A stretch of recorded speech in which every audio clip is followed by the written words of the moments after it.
Hey guys, thanks for joining me for yet another book haul. I had a pretty good haul this month, I'm not gonna lie. I found some good books that I am excited to get on my shelves. As you can see, I do have throughout all the shelves in my apartment, I'm trying to stack a lot more books because it gives me so much more room. So I've got some holes around that I'm looking to get these books on the shelves and fill. So let's get right to it. First category I did find some comic books that I'm pretty excited about. First one, My Friend Dahmer. I did not realize this was a comic book until I opened it up. I thought it was just some sort of biography. Yeah, I was looking through it and I'm like, there's some pretty disturbing stuff in here, which is par for the individual, so we'll see. Nothing disturbing in this next one, Adventure Time. I love Adventure Time so much. Adventure Time and Bob's Burgers are the two shows I go to when I just need to feel happy. So I think this is volume 2. I don't have volume 1, but we've got Finn and Jake, Susan Strong, Princess Bubblegum, good times. Next, Contract with God. I had never heard of this one before, but I did recognize the author. I know there's some type of Eisner Award for comic books each year. I figured, hey, if there's an award named after him, his stuff must be good. We shall see. Some Adventure Zone. Found 2 of those. Preacher. Yet another one where I flipped through and I'm like, ooh, this looks pretty dark. I think didn't they make a TV show out of this? Or a movie or something? And then the last one, we have Marvel Ultimate Character Guide. I was looking through and there's a hero, his name is Lockjaw, which why have I not seen him on any of these Marvel movies? Look at him. He's like a huge bulldog. I would totally watch a movie with him in it. And what can he do? He can teleport people. Love it. Okay, next little category. These are books I have read already, but either I'm swapping them for another copy or I didn't physically have them. First one, Big Fish. Love that cover. I did read this a long time ago. I do want to reread this because I've forgotten quite a bit of it. But I had the movie cover, which I really prefer original book covers over like TV or movie covers, so I grabbed it. We got Through the Looking Glass. I do collect different editions of the Alice in Wonderland and Through the Looking Glass. Don't have this one. Kind of an evil looking Tweedledum and Tweedledee. I don't like the look in their eyes. On that line, we've got Alice's Puzzles. This is slightly different. It's a lot of spot the differences, riddles, puddles. There might be puddles. Puzzles. Puddles. There might be some recipes, I think, in here. But the reason I grabbed this is because it has a lot of the original artwork that I really like that you don't really see all that often. So I'm looking forward to just kind of scanning through. Oh, what's that? I don't know. Next, Heartless. I love this book quite a lot. I let a friend borrow this book like 3 or 4 years ago. I never got it back, which is completely fine. This is a retelling of the Red Queen and Alice in Wonderland. Very good. Book of Night, I did read a few years ago. This is the first book in the series. I did have complicated feelings about this. Good things, bad things. I'm not sure if I'm going to continue with the series, but if I do and I need to refresh myself on what happened in the first book, I can. And then we have Plain Bad Heroines. I also read this a few years ago. It wasn't also complicated feelings. Like I really enjoyed certain parts of it and then there were other parts that I don't know. And this is just one book. It's not a series, so I'm not quite sure why I picked this up, but I did. And then the next is just random books we're just gonna get into. The Wizard of Oz. Look at that. Love it. Anytime I see anything by Tolkien, I pretty much grab it. This one has a dragon, which is amazing. Okay, so it says it's a dragon invades a kingdom and a most unwilling farmer Giles is chosen to slay the dragon, but the dragon refuses to fight. I don't know if it's two short stories together. I don't know, I want to read it. It has that old book smell. So good. This one was really unique. I thought The French Dispatch, which is the Wes Anderson movie, and this is just a book made up of the script. So, how cool is that? I love that. We've got Mexican Gothic. I have been wanting to read for a while. Ooh, Desperation by Stephen King. Slowly working my way through Stephen King's work. This one I was crazy excited to find. I found this at a library sale. This is A Little Life. I have heard that this is just a book that like takes your heart and soul and kind of crushes it. And hey, I'm kind of weak for those type of books, but I'm thinking I might need to read this one slowly. Maybe take some breaks throughout, because if what I hear is right, it might just be like me crying the whole time. We'll see. Next we have I Am Malala. I've been wanting to read this one as well for quite a bit.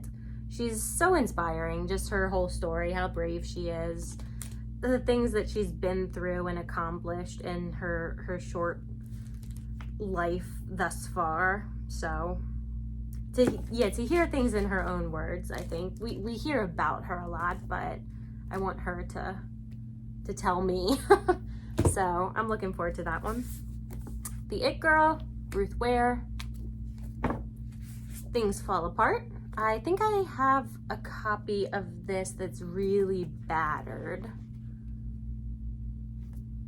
Oh, my books smell really good.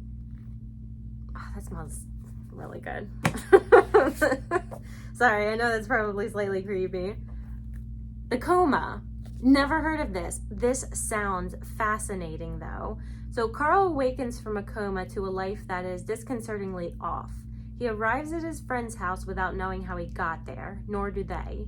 He seems to be having an affair with his secretary, which is pleasant but unlikely. Further unsettled by leaps in logic and time, Carl wonders if he's actually reacting to the outside world or if he's terribly mistaken. Could it be that he is simply not awake?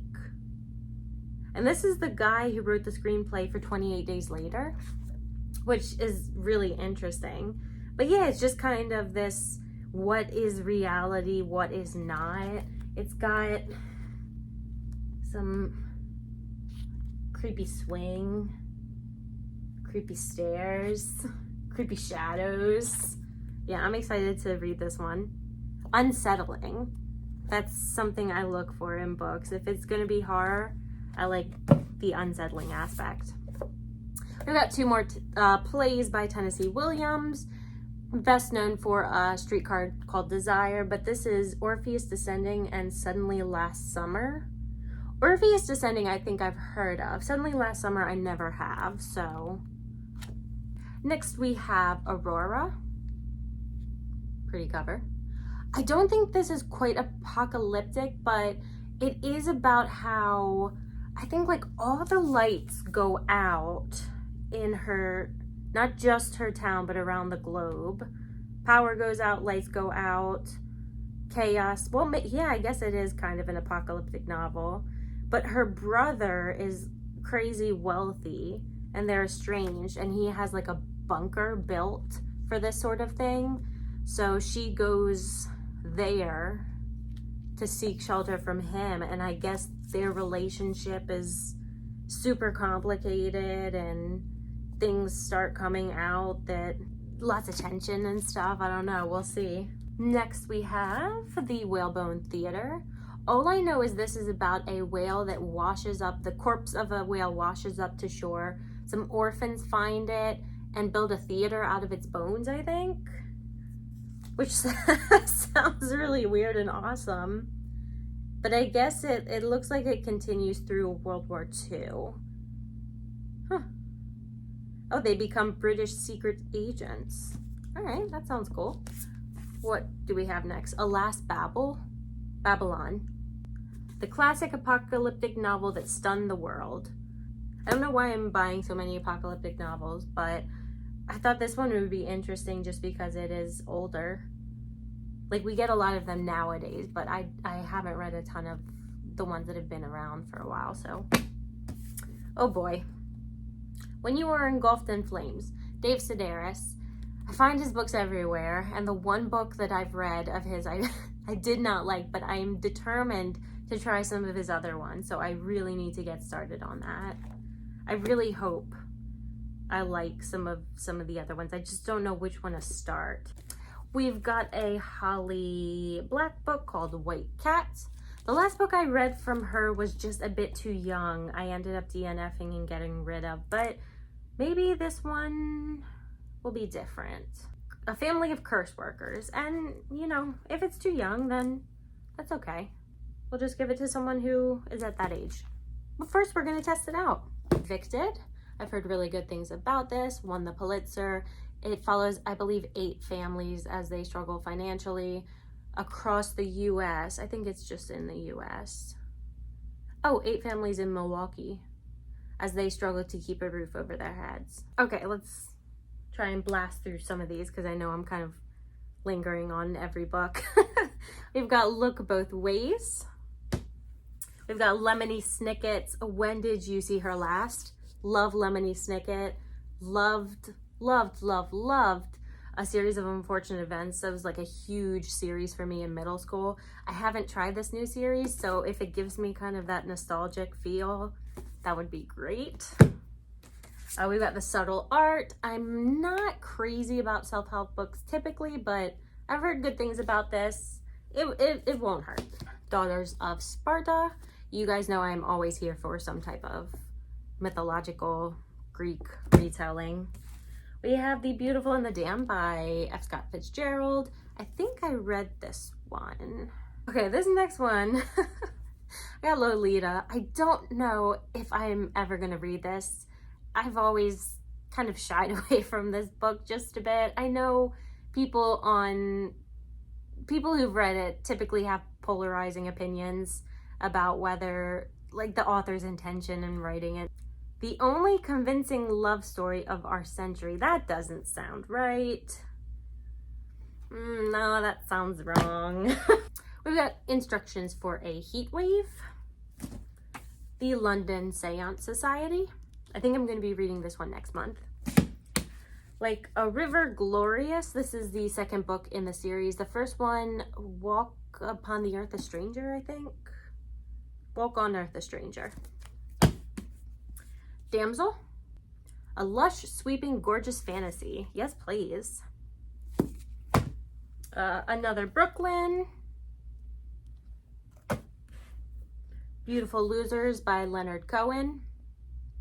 Leonard Cohen, I really like some of his lyrics, but I'm not crazy about his voice. So I'm like, this is perfect. I'll just be able to read some of his stuff. I got the second and third book in the Expanse trilogy. I think it's just going to be a trilogy. I have the first one. I did not have these. Now I do. The Myths. I found this little box here. Myths, yes please. So we've got four different books. Jeanette Walls, I did just read Glass Castle, and it was so good. This is Half Broke Horses. So this is also based on her life. I'm not sure if it's her childhood. Yeah. Oh no, wait, this is about, I think, her mother or grandmother's childhood. So, yeah. James and the Giant Peach. This is in, I think, German. This is German, right? I took German in college. I should probably know, but I did not enjoy it very much and clearly did not retain very much, but I thought that was cool. Unspoken. This, Tamara Pierce really liked it, and anything Tamara Pierce likes, I might like. I love Tamara Pierce. So The Book Boy by E. Lockhart, I did just DNF one of her other books. Let's see, I really liked one of her books, We Were Liars, and then the one I DNF'd was, I don't remember. The one with the hair on the cover, the blonde hair, the cut blonde hair. It was a blue cover. That's gonna bug me. Anyway, we're gonna try this one. Here we got Winter Girls, I, Claudius. I do have a lot of books from Robert Graves, but I haven't read a ton because the ones I have tend to be more like almost encyclopedias. Tales from Ovid. How beautiful. This is Ted Hughes, who was married to Sylvia Plath. The Grown Up, Gillian Flynn. I read Gone Girl and I was not crazy about it, but I do want to read her other book, one of her other books, Sharp Objects, because that seems maybe a little bit more up my lane. But this is just a nice short story, so I'll see if I like her writing in this one, and it'll be easier to tell. And then last but not least, I'm so excited I found this one, Invisible Cities. I don't know if you guys can see the cover here, but it's like indented. This sounds awesome. This is like the bizarre type of books that I like, and it's the author of If on a Winter's Night a Traveler. So in a garden sit the aged Kublai Khan, is that how you say his first name? Kublai Khan, and the young Marco Polo, Mongol emperor and Venetian traveler. Khan has sensed the end of his empire coming soon. Polo diverts his host with stories of the cities he has seen in his travels around the empire. Yeah, it just sounds really random. I just love really, really random books. You're like, who came up with that idea with beautiful writing? And I think that's what this is going to be. So yeah, I'm excited for this one. That's it, guys. That's the haul for this month. Not bad, right? Found some good stuff. Let me know what you guys are reading. I hope you enjoyed this, though. I hope you guys have a great rest of your weekend. I don't know what day I'm going to post this, so just have a good day, and I'll see you guys next time. Bye.